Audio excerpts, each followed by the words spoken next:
So this is a question I have for people who are working musicians, like amateur, professional type musicians like myself who bang their head against the wall for 40 plus years only to come out the other end fucking broke and like out of gigs.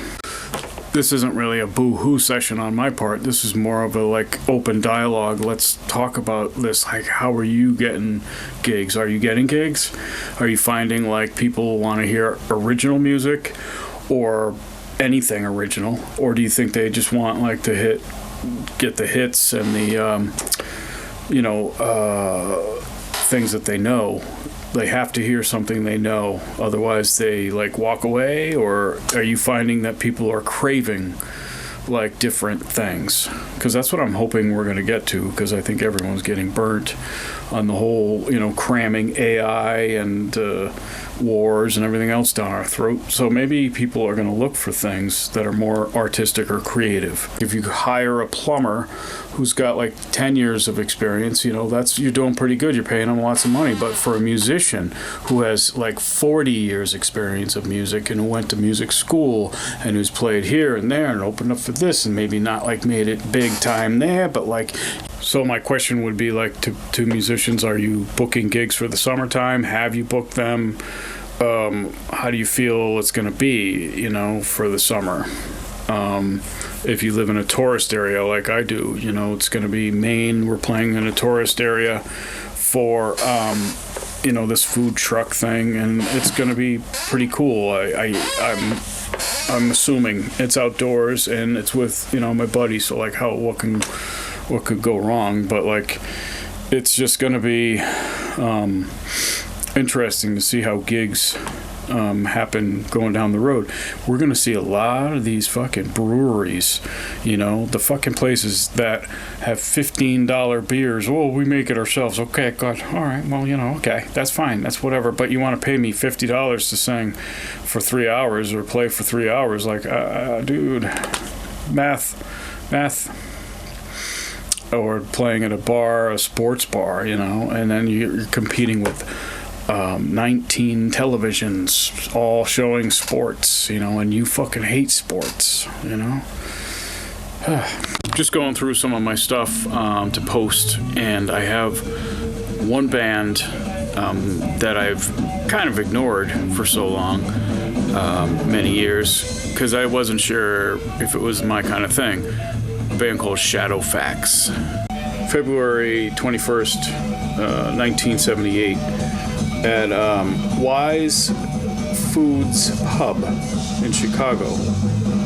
And this was part of Pete Hansen's tape collection. He got this from a guy who's got many tapes from who he had. His name was Phil. And a lot of times on the tapes, the good thing is that he'll put where the tape came from.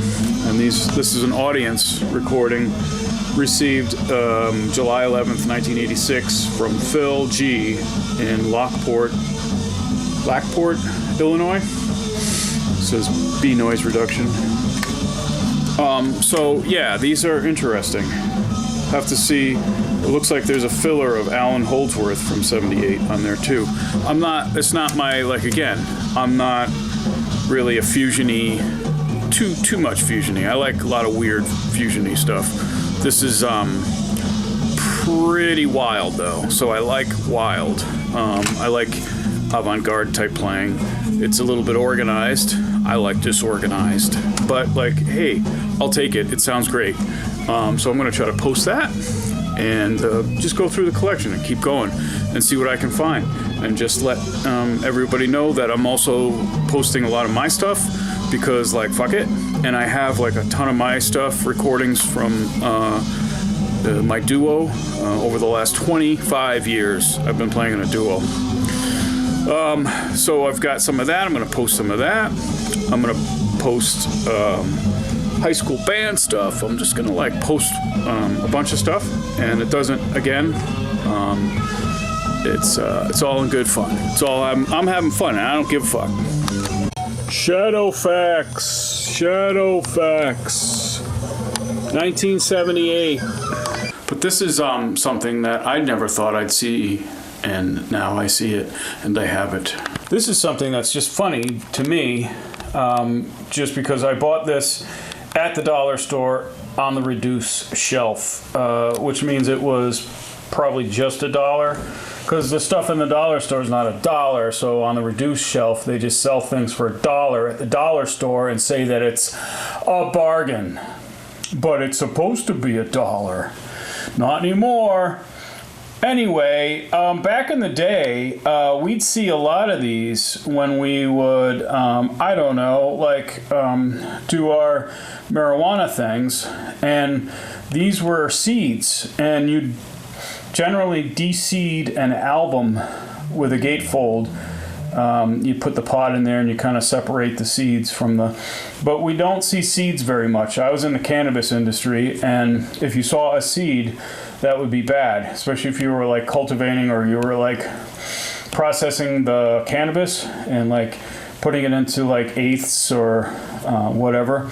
If you found a seed, you'd say, oh, that's bad, and you'd bring it in. But seeds were a part of our daily ritual before legal cannabis. It's just funny that at the dollar store that the shampoo is the hemp seed oil, and it was on the reduce pile.